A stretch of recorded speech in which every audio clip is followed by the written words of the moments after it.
नमस्ते दोस्तों, आज हम शुरू कर रहे हैं एक पवित्र यात्रा भगवत गीता के 18 अध्याय की एक एक करके गहराई से समझने का सफ़र। और इस जर्नी का पहला दिन है अर्जुन विषाद योग, जहाँ से गीता का ज्ञान शुरू होता है।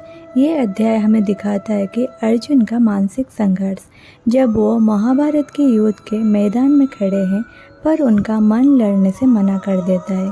कुरुक्षेत्र का युद्ध तय है, दोनों पक्ष पांडव और कौरव सेना लेके बैटलफील्ड में तैयार है। धृतराष्ट्र पूछते हैं संजय से, धर्मक्षेत्रे कुरुक्षेत्रे समावेद युयुत्सव, यानी मेरे पुत्र और पांडव धर्मक्षेत्र में क्या कर रहे हैं। इस अध्याय में कुल 47 श्लोक है और अधिकतर वर्णन है बैटलफील्ड का, सेनाओं का और अर्जुन के विचारों का।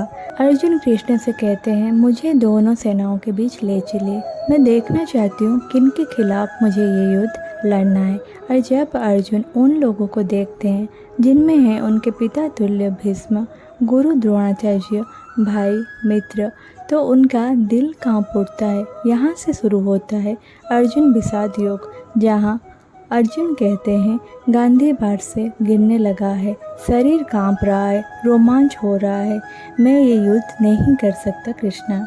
अर्जुन के इमोशंस, शारीरिक कमजोरी, मानसिक अशांति, आत्मीयता का बिगड़, धर्म और कर्तव्य का संघर्ष।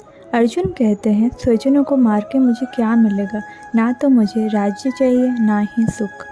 ये स्थिति हर इंसान के जीवन में आती है जब हम ड्यूटी और इमोशन के बीच फंसे होते हैं। अर्जुन का ये कॉन्फ्लिक्ट सिर्फ महाभारत का नहीं है, ये हम सबका होता है। जब कैरियर और फैमिली के बीच चॉइस हो, जब सच बोलते हो पर रिश्तों का डर हो, जब मन ड्यूटी चाहता है पर दिल कहीं और होता है।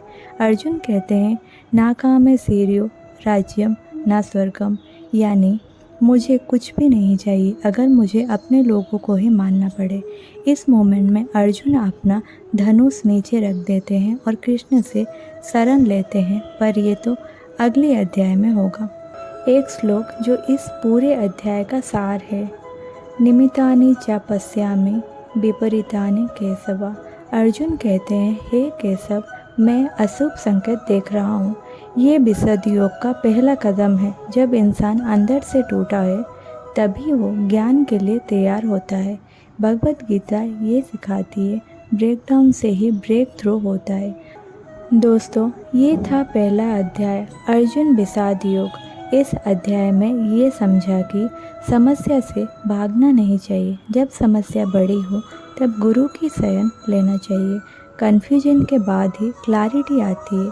अगला अध्याय संख्या योग हमें दिखाएगा कृष्ण का ज्ञान, जहाँ कृष्ण पहली बार बोलते हैं और अर्जुन को जीवन का सच बताते हैं।